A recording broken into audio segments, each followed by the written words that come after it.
Hola jóvenes, ¿cómo están? Espero se encuentren muy bien de salud, tanto ustedes como su familia, que se encuentren bien económicamente y demás, ¿no? O sea, estamos viviendo momentos complicados, difíciles, pero no hay que bajar la guardia, morros, no hay que bajarla, no hay que rajarnos. Antes de empezar con el tema, con los temas, porque vamos a ver tres temas hoy. Eh, Quiero hacer como una pequeña retroalimentación de lo que sucedió la semana pasada. Mm, Antes que nada, pedirle una disculpa si se escuchan ruidos. Estoy desde mi casa. Entonces, ahorita, por ejemplo, pasó una moto. En el otro video de primer semestre también pasó alguien gritando. Si se oye algo, una disculpa, ¿eh? Eh, Quiero felicitarlos porque la mayoría de ustedes obtuvieron una calificación aprobatoria en el primer examen. Eso es bueno, muy bueno. La gran mayoría. Pero sí he estado revisando de uno por uno, he estado contestándoles de uno por uno. La verdad es que es complicado tener 240 alumnos. Y sí quiero pedirles como esa paciencia de, sí les voy a contestar, pero voy ahí, estoy así, como la película de Todopoderoso, ¿no? Donde está Jim Carrey escribiendo en la computadora rapidísimo. Sí les quiero pedir esa comprensión, pero a grandes rasgos y de manera general quiero decirles que van bien. O sea, esperemos que así sigan ya con esta nueva dinámica de los videos. Hoy vamos a ver un tema el primero que es muy importante. Es simple, pero es importante, que es el surgimiento de la agricultura. Imagínate tú, cierra tus ojos, imagínate tú que eres un nómada que viene de Asia y que atravesaste el estrecho de Bering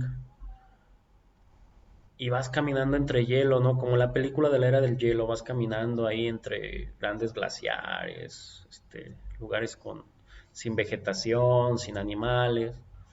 Necesitas ir caminando. Caminas, caminas, caminas. Y llegas a un lugar en donde hay agua. Llegas a un lugar en donde el clima no es tan frío. Llegas a un lugar en el que ya no hay hielo, ahora hay tierra. Y te das cuenta que hay árboles y que esos árboles dan frutos y que esos frutos te los puedes comer y te gusta el sabor. Pues eso es lo que vamos a ver el día de hoy, ¿no? Esa transición que tuvieron nuestros antepasados de ser nómadas, como los que vemos en la imagen donde hay 5 personas que van caminando entre el hielo, a llegar a un lugar donde pueden hacer una casita, donde pueden convivir, donde pueden plantar su comida, donde pueden crear sus animales. Esto repito, es algo muy simple, pero es algo muy importante, porque gracias a la agricultura tenemos lo que tenemos ahora. Ya habíamos visto la clase pasada de que el ser humano venía de Asia y cruzó el estrecho de Bering. Algunos me preguntaban, oiga, profe, pero es que cómo atravesaron el estrecho de Bering si se supone que es agua y demás. Como ya habíamos visto en una de las teorías, el nivel del mar bajó. El estrecho de Bering no es tan profundo, a diferencia de, por ejemplo, el Golfo de México, que la profundidad la estamos hablando en kilómetros, kilómetros. El estrecho de Bering no, el estrecho es una profundidad de 40 metros. Entonces, al momento de bajar el nivel del mar, ya sea por el congelamiento, baja el nivel del mar y esto se hace sólido y empiezan a caminar por aquí. Obviamente pasaron muchísimos años. Entonces imagínate caminar desde Asia que está congelado, estrecho de Bering, todo Alaska, Canadá y parte de Estados Unidos congelado. Pues pasaron cientos, millones de años para que llegara el ser humano a un lugar donde hubiera las condiciones favorables para tener agricultura. Los nómadas, los vemos en las imágenes, son estas personas que se dedicaban a caminar, personas que no tenían un lugar fijo para vivir, personas que tenían que cazar, ¿no? Y aquí tenemos algunas características de los nómadas. En cuanto a la alimentación, los nómadas eran cazadores y recolectores. ¿Qué quiere decir esto? Ellos cazaban los animales que se encontraban y ellos recolectaban los frutos que se encontraban. Si no lo hacían, no sobrevivían. Por eso era la forma en cómo ellos tenían su estilo de vida. caminar, caminar, caminar, encontrar un animal, cazarlo, comértelo y sigues caminando, caminando, caminando.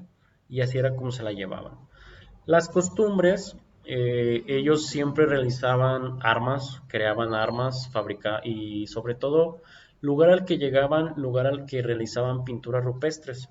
Era una forma como de decir que estaban presentes, ¿no? O sea, como dar señales a a otras personas que a lo mejor también venían caminando y decir, aquí nosotros encontramos algo y puede ser que te ayudes, ¿no?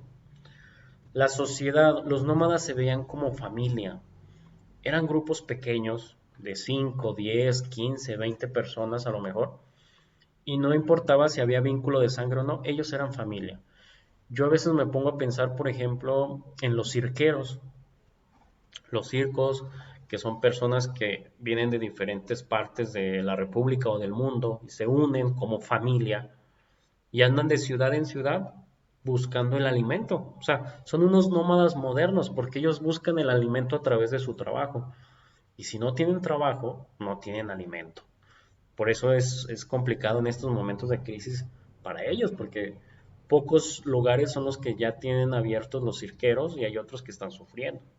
Entonces, podríamos hacer como esa comparación, ¿no? Los nómadas de aquella época con los cirqueros, que andan de lugar en lugar buscando el alimento con su trabajo y que son una gran familia a pesar de que no tienen vínculos de sangre.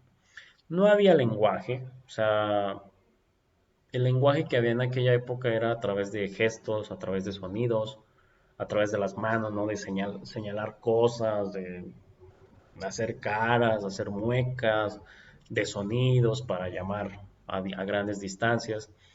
Y el hábitat que tenían los nómadas era el aire libre. O sea, ya sea que ellos tendieran ahí las pieles de los animales para taparse, o en las cuevas para cubrirse de la lluvia. Vamos, el estilo de vida del nómada era muy complicado, ¿sí? Y ellos se la pasaban caminando todo el tiempo. Cosa contraria a los sedentarios. Los sedentarios lo que hacen es, al momento en que llegan a un lugar donde hay las condiciones de vida favorables, deciden ahí quedarse, ¿no?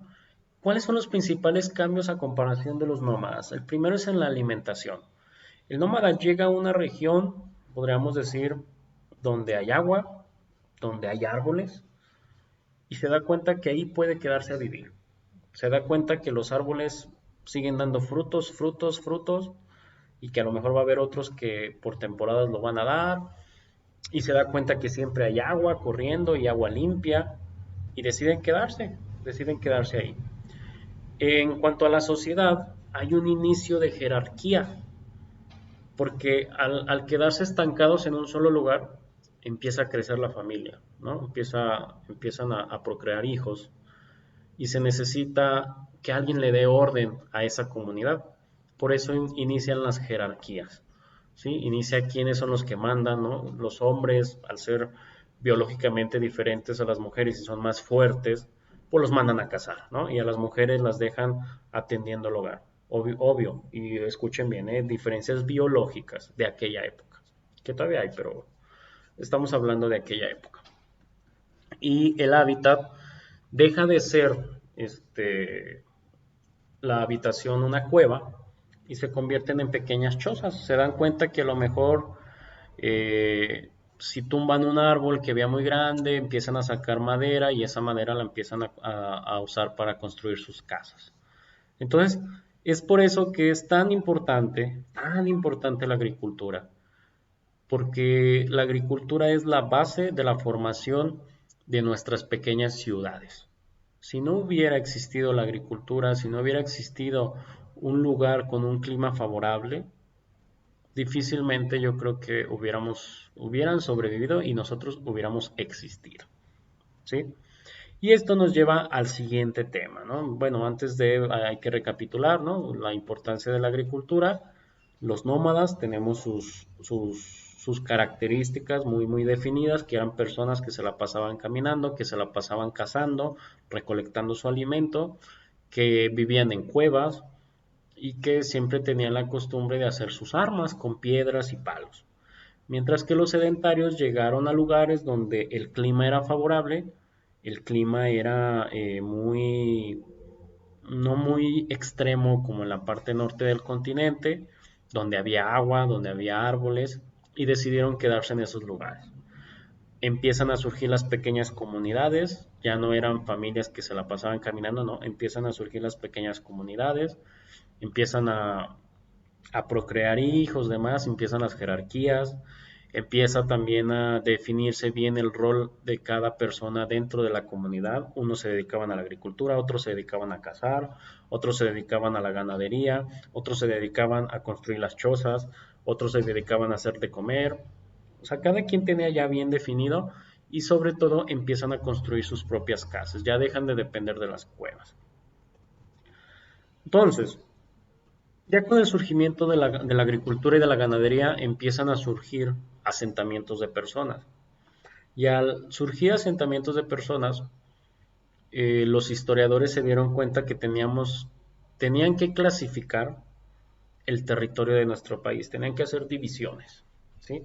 Dependiendo de las características que había. Y es por eso que vamos a ver el siguiente tema, que son las superáreas del México antiguo. Vamos a ver Oasis América, Aridoamérica y Mesoamérica. Primero, tenemos que entender bien qué es un área cultural. Vamos a encontrar el tema como superárea o como área cultural, pero tenemos que entender bien qué es eso. Bueno, un área cultural es una región habitada por pueblos que comparten varios elementos en común, los cuales pueden ser la cultura, el comercio y la política. ¿Sí? Repito, una superárea o una área cultural es una región habitada por pueblos que comparten elementos en común, como la cultura, el comercio y la política. La primera área cultural que vamos a ver es Aridoamérica. Aridoamérica es toda la parte que está de amarillo. Este mapita me gustó porque está la división actual de México, ¿no? Puede variar, en cuanto a la división. Hay mapas, por ejemplo, encontré mapas que decían que Aguascalientes estaba dentro de Mesoamérica, que Guanajuato lo estaba. Hay otros que dicen que, como que no, que Aguascalientes pertenece a Aridoamérica. Pero bueno, al final de cuentas, la zona norte del país es lo que conocemos como Aridoamérica. Baja California Sur, Baja California Norte, Sonora, el norte de Sinaloa, Chihuahua, Durango, Coahuila, Nuevo León, Tamaulipas, San Luis Potosí, Zacatecas, Durango, no sé si ya lo dije, Aguascalientes, y una parte de Guanajuato. Si ustedes se fijan en nuestros días, si ustedes viajan al norte del país o mismo aquí en Aguascalientes, no tenemos una vasta vegetación. Somos una zona seca, donde llueve muy poco, ¿sí? Cosa contraria que si ustedes viajan al sur, van a encontrar selvas, van a encontrar muchísima agua. Y aquí no, aquí, por ejemplo, Aguascalientes depende de las presas. O sea, a pesar de que en el municipio capital tenemos ojos de agua, los ojos de agua no podrían, no pueden crear la vegetación que hay, por ejemplo, en Michoacán. Les pongo un ejemplo.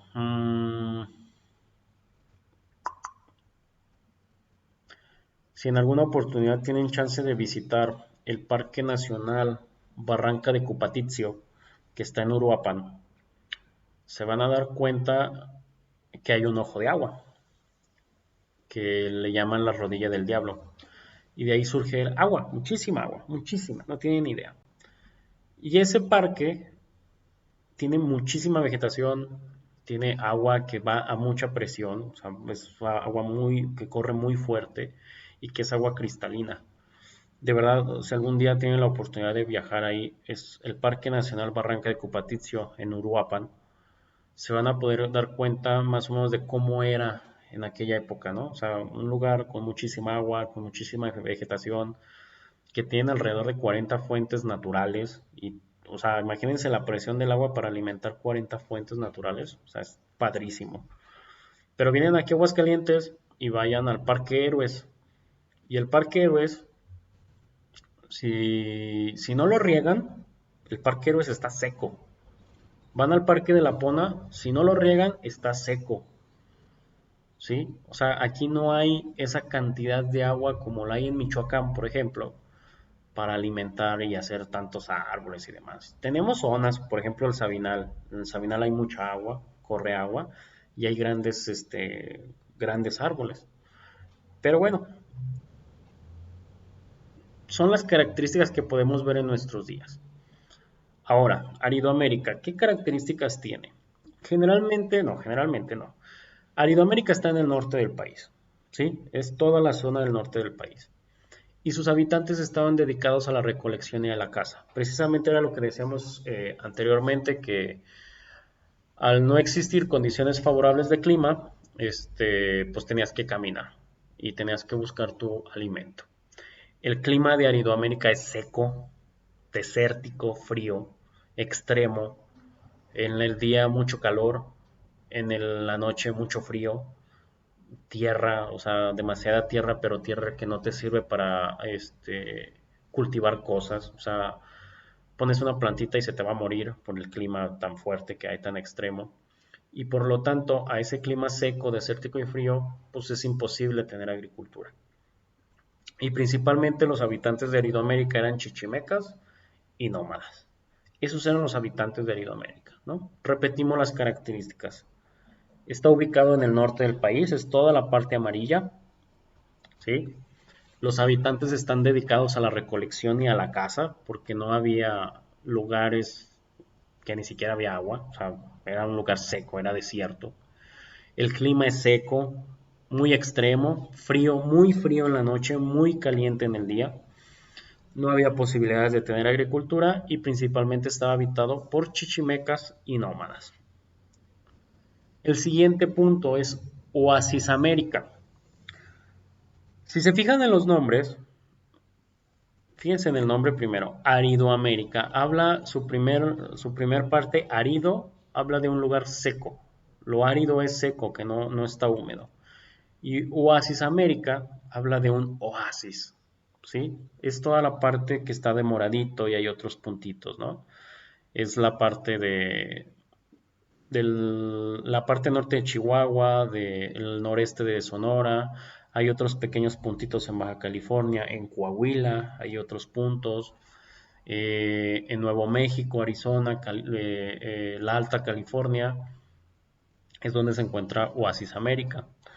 No se me vayan a confundir, si bien estamos hablando de historia de México, todo este semestre vamos a ver mapas que llevan a Estados Unidos pegadito, porque recuerden que el territorio original de México pues llegaba a California, Nuevo México, Texas y llegaba hasta Centroamérica. Entonces, durante el semestre vamos a ver muchos mapas que van a tener ese tipo de división, ¿sí? Pero bueno, Oasis América es, repito, todo lo moradito. ¿Y qué es un oasis?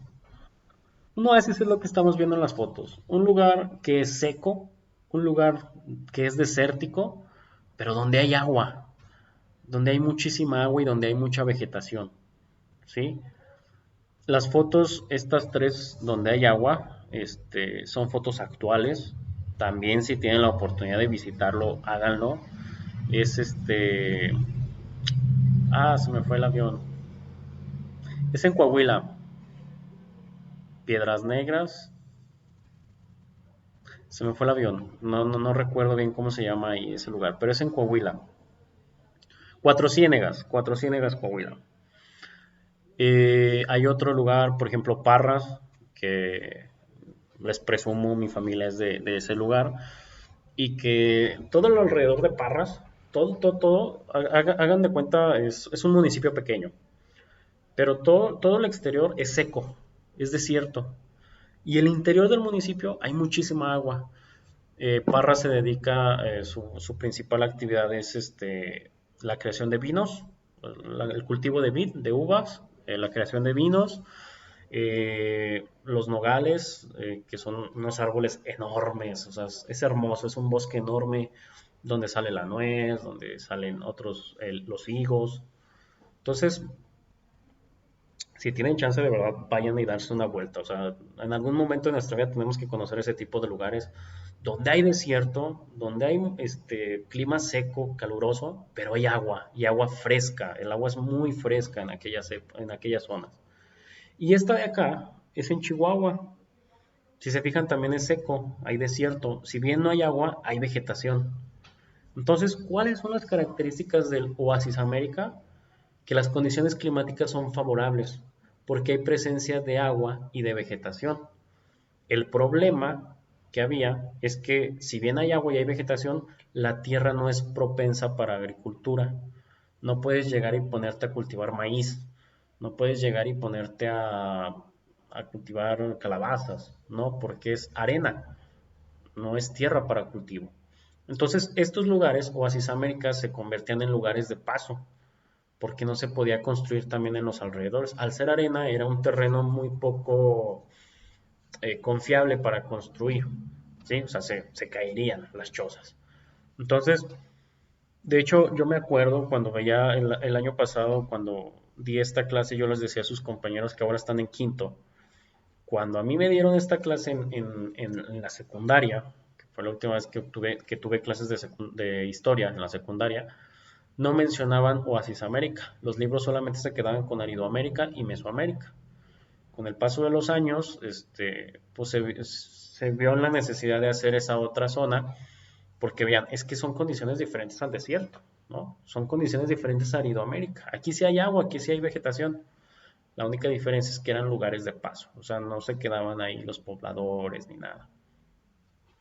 Pero es muy bonito, de verdad, vean las fotos y es maravilloso ver un lugar tan seco, tan caliente como el desierto y donde hubiera agua.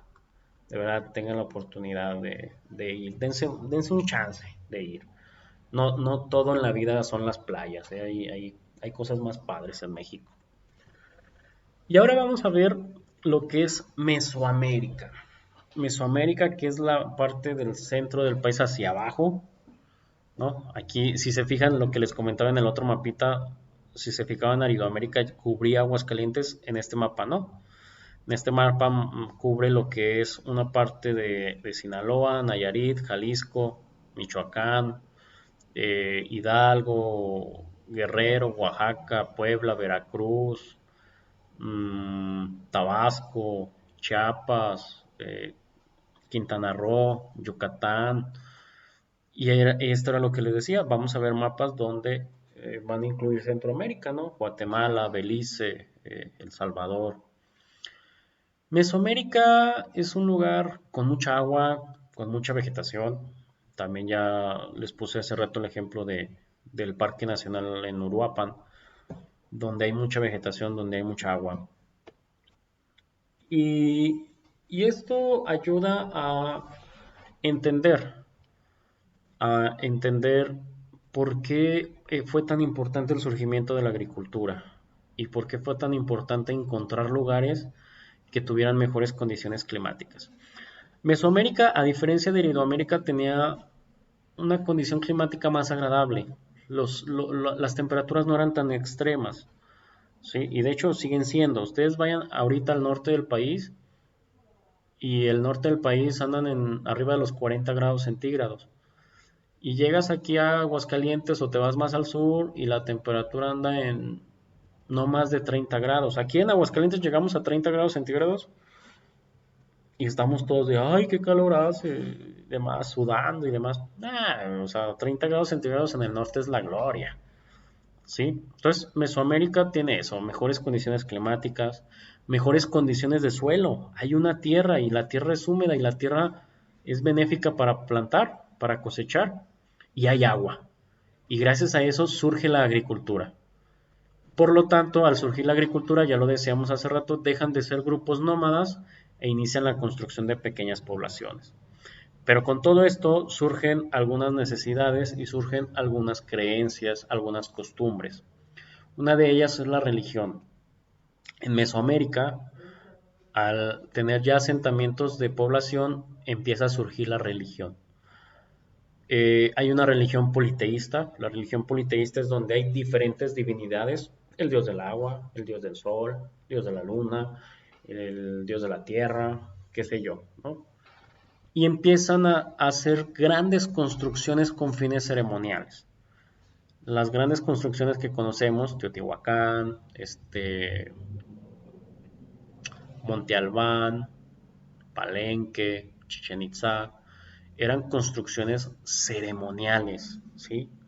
Todo esto que conocemos, todo esto, esta imagen es de Teotihuacán, era donde se realizaban prácticas de sacrificio, ¿sí? Para, según las creencias, según las costumbres que ellos tenían, agradarle a los dioses y que los dioses te ayudaran, ¿sí? Entonces, esa es una de las necesidades que surgen, la religión. Una religión politeísta, una religión que ayudó o que propició, más bien, que propició la construcción de lugares con fines ceremoniales y donde se practicaba el sacrificio. Otra cosa que surge es el gobierno. Se necesitaba un líder, se necesitaba una persona que mandara, que pusiera orden en toda la población que cada día iba creciendo. A lo mejor empezaron con 10 y terminaron siendo 20 y al siguiente año eran 100 y al siguiente año eran 300, 400, 500. Ya era mucha gente y necesitaban un líder. ¿Sí? Por eso se elegía un gobierno, que el gobierno generalmente, eso lo vamos a ver en la siguiente clase, el gobierno generalmente se elegía por cuestiones religiosas, era la teocracia, el gobierno de Dios. Teocracia es teo, Dios, cracia, gobierno, gobierno de Dios, y que era un gobierno que supuestamente venía directamente de las deidades que había en aquella época. ¿Sí? Cuando hablamos de Dios en esta época todavía no hablamos del cristianismo, todavía estamos hablando de Quetzalcóatl, de Huitzilopochtli, etcétera, ¿no? Pero eso lo vamos a ver en la siguiente clase.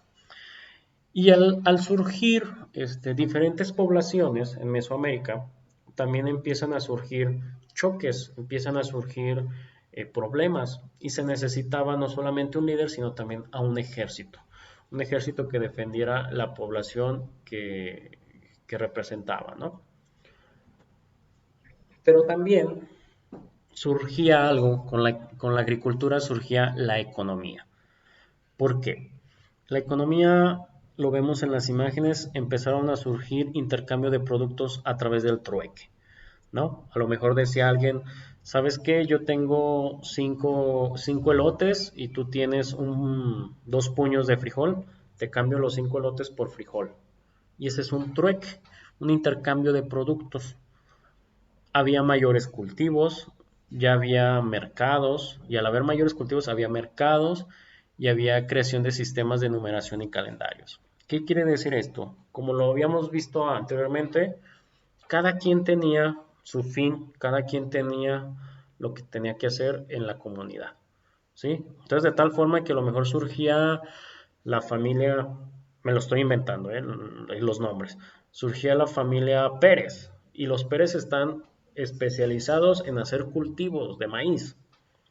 Entonces ellos, al tener mucho maíz, ¿qué era lo que hacían? Iban y se ponían en los mercados y lo vendían a los demás. Y luego después surgía otra familia que tenía mucho cultivo de calabaza.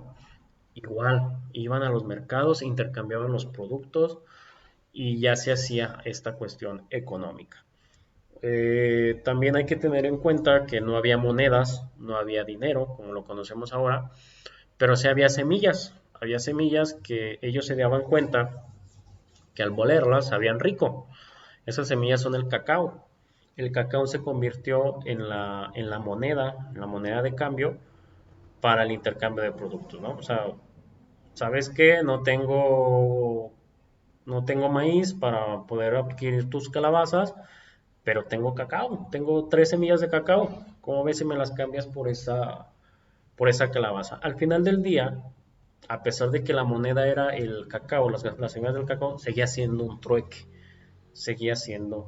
trueque. Y como lo vamos a ver en las siguientes clases, hay una creación de sistemas de numeración y de calendarios. Estas son las características de Mesoamérica, ¿sí? O sea, características, necesidades, ¿no? Surge la religión, surge un gobierno, surge la economía, surgen las pequeñas comunidades y todo esto lo vamos a ver más a profundidad en las siguientes 2 clases. Que por cierto les quiero decir que voy a hacer una adecuación porque yo les puse en el formato que la siguiente clase vamos a ver los periodos preclásico, clásico y posclásico. Y después en otra clase vamos a ver ya algunas civilizaciones teotihuacana, zapoteco, mixteco, etcétera. La adecuación que voy a hacer es que, por ejemplo, la siguiente clase vamos a ver preclásico. Vamos a ver las características de esa época, ¿sí? Todo lo que surgió en la época preclásica. Pero además vamos a ver, para no estar yendo y viniendo en cuanto a fechas y no reburujarlos, vamos a ver las civilizaciones que nacieron en el preclásico. Y después la siguiente clase vamos a ver el clásico y otra vez las características y las civilizaciones que nacieron en esa época y así nos la vamos a llevar para no estar yendo y viniendo en cuanto a los años. Entonces, eso es lo que les quería decir, una adecuación que voy a hacer. Pero bueno, con esto terminamos la clase. Espero haber sido muy claro en cuanto a la explicación. Eh, y no me queda más que desearles una buena semana, mandarles un fuerte saludo. A pesar de que a la mayoría no los conozco físicamente, estoy para servirles, para ayudarles. Al final del día soy su compañero en el camino, soy su guía, entonces cualquier cosa que tengan, cualquier duda, cualquier aclaración, de verdad con toda confianza, estoy para servirles, ya sea a través del Edmodo, en un mensajillo o en un mensajillo de WhatsApp, con toda confianza. Nos vemos chicos y que tengan una bonita, muy bonita semana.